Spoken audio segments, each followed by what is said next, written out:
Hello and welcome to another episode of School of Rock. Today we're going to be going through another feature on the Rock IP VoIP portal. So we're going to crack straight in, and we're going to look at hunt groups today. Hunt groups are essentially a feature on Rock IP that allow you to have multiple people handling calls into a certain number and a way of routing calls in different ways around your business. So to go to the Hunt Group facility, we first have to choose the site. So we're on the Rock Demo account, and we're going to go to headquarters. So we select that there. We then go over to features, and from features we then go down to Hunt Groups.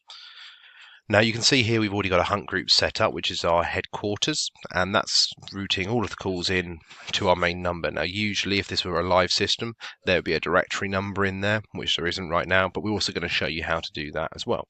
So to add a new hunt group, we go to add, and from there we will see a page in which we need to put all the details in. So for example, we're going to call this the Manchester office, and then we're going to name it, which again is just replication of those details. Now the caller ID, first name and last name, is what's going to show up on the phone. So when a call comes in through this hunt group, you are going to see the number and then an @ sign, and then you'll see the name of the hunt group, which will be, in this case, Manchester office.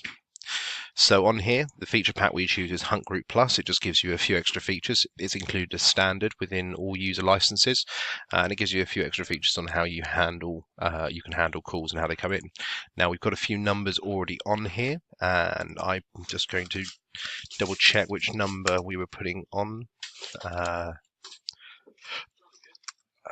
this code, which is going to be the 016198926662. So that's the number that if people call, these calls will be routed through to this group, and any user which is on this group will receive calls via that. Again, you can change the extension here. I always like to run ring groups around 301, 302, so we'll put that on there. And then we're talking about how we're going to distribute calls. So this is a preference thing about how you want calls to be to come into the agents inside the group. If you have it on simultaneous, all phones will ring at the same time. If you have it on regular, it will call the first person, then it will call the second person, then it will call the third person in kind of a staggered order. So if the first person's on the phone, the next one will ring. Circular works in a similar way. It will go round down the list in a certain matter. Uniform again is ringing in a specific order, and weighted works on percentages. So you can essentially set the percentages of calls that you want certain people to take. So for example, if John's got a lot of admin work to do one day, he might have 20% call weighting against Amy, who has 80% call weighting, because he's got other things to do in that day. So for every one call John takes, Amy will take 4 calls. So we're just going to put it on simultaneous now. And again here, you can enable call waiting, and call waiting essentially means that the hunt group will ring until will continue to ring until an agent becomes available. So if you've got all of your members of your hunt group on the phone at the time, it will allow that person who's trying to call in to wait for the next caller to be available. If you don't have this ticked, the hunt group will show engaged and will either disconnect, or if you've got a voicemail set up, it will go through to the voicemail of that hunt group. So you can choose to, if you're using sort of the other regular circular, you can choose whether it's going to skip to the next agent. With simultaneous, this doesn't matter because obviously all the phones are going to ring at the same time. So we can leave that on. It's not going to do anything.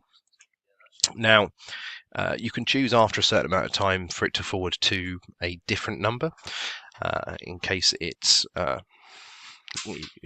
one answers and you want it to be answered somewhere else. The best way to do this is on forward after wait time, and forward on not reachable. So we're going to forward this to our main number, so if they can't get through, and we're going to say that after 30 seconds of waiting, if the call isn't connected, we are going to forward to our main phone number. Now the question here is whether you want to do the make the hunt group busy when all agents are not reachable. And that essentially means that if everyone's on the phone, do you want calls to automatically divert or do something different, which I think we do want to do in this case. So if everyone's on the phone, it will make the hunt group busy and it will forward to our main number. So we save that and the hunt group has been created. Or has it not? No, we need to put the number in here as well for forwarding. And again, that's just going to forward there in the case of wait time or not reachable.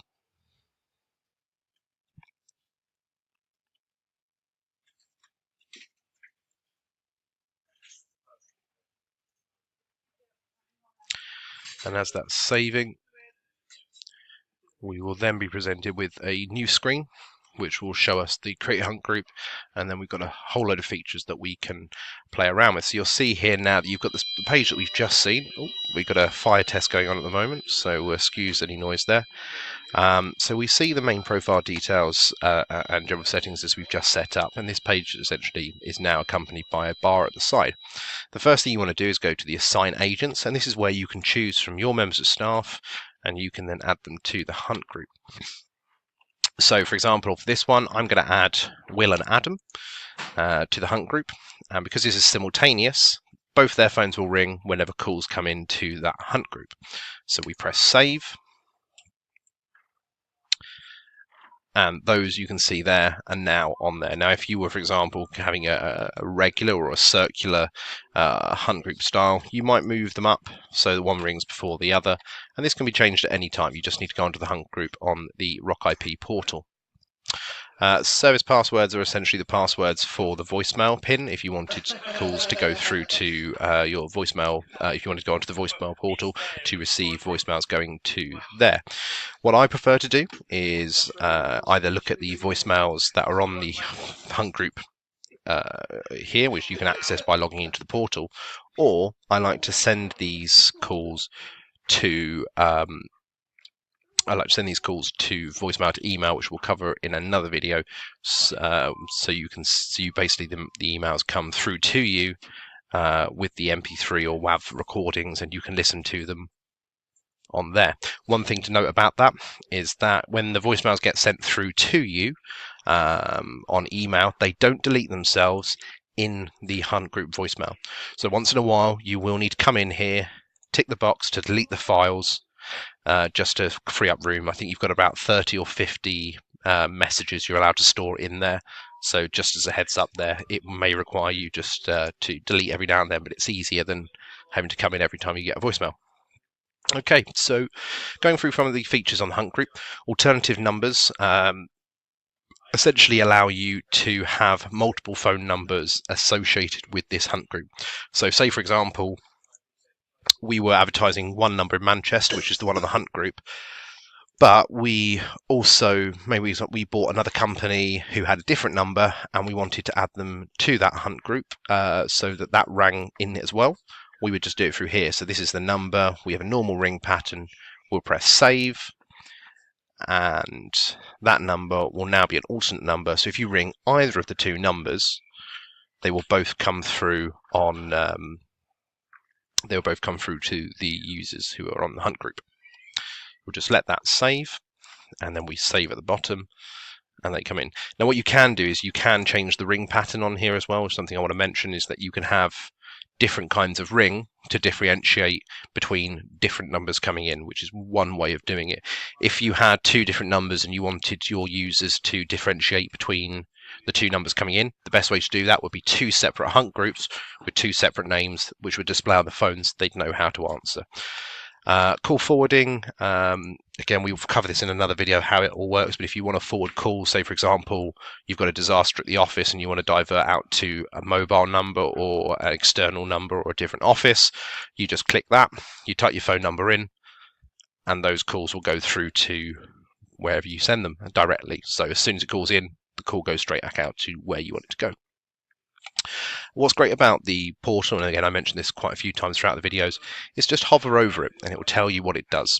So call forward selective is something which is used throughout our portal for different reasons. We're not going to go into a huge amount of detail here, but call forward selective allows you to forward calls in certain circumstances, and this is for users, for hunt groups, for auto attendants. So we're going to do a specific video for that in the future. Calling plans, again, are ways of handling how specific employees, departments, how they handle or receive or make calls, which we will go again into in a separate episode because it's a wider thing. And again, customer ringback is another thing we're going to go through in another episode. Do not disturb is very simply a case of just turning the hunt group on so it can't receive calls. If you turn this on, no calls will be able to come through to this hunt group. They will be unobtainable. So pre-alerting announcement is how we add a message onto the front of a group. So say, for example, you two occasions you'd use this. If you wanted a notification when people call in to the main number saying, hello, welcome to RockComms, the home of smart innovative communication, we are now connecting your call, you would do this via pre-alerting announcements. And essentially you can add the file on here, you choose a file, you add it in, you save it, and it'll automatically start doing it. One good thing to mention with RockComms, we have professional voice recording services. So for example, you wanted it done with a certain voice, a certain music track in the background, we can arrange all of that for you. And it's also really relatively cost-effective pricing as well. So you can add that in there. Another reason people use this is, for example, different departments. So you might have a main auto attendant or main menu system coming in the first instance, but you want that hunt group to have a little notification beforehand saying that they've reached that department. So you have reached the accounts department, maybe a little bit of information beforehand before that call goes through, and that will play before the phone rings and it starts ringing the users as well. Selective call acceptance and call rejection are just essentially how you can make certain calls accepted and rejected at certain times of the day or during certain details. We'll be doing a full episode on that because that's quite a nice feature in itself that goes across users, menu systems, and hunt groups. And again, voicemail is what we've talked a little bit of voicemail now, and this is where you can do the voicemail to email here. You need to turn the voicemail on, and again you can add the a personal greeting here because as standard it goes through as a call minder, so it says welcome to call minder, the person you're trying to reach is not available, please leave a message after the tone. If you want to change that to your own, you just upload the file there, you save it, and it's really nice and easy to put that in. Now if I wanted all the voicemails to go through to my email instead of having to log on to the portal or going on to something else, I'd add that on here. And now any voicemails that come in, they're going to come straight through to my email. And we're going to turn the voicemail on so that those are going through. And then from there, we can just go back to the feature settings. So that is all the features that are on a hunt group. It's everything that you need to know about setting up a hunt group and how you receive calls to a certain group of people via a certain number or in a certain way. They're really flexible and they are, the spine, the backbone of your phone system setup. But please, as I say, I hope we've gone through as much detail as we can on hunt groups. But if there's any other information or if you'd like to know anything else about hunt groups, please feel free to either drop us a comment or email us at support@rockcomms.com and we will endeavour to help. Thanks very much for listening.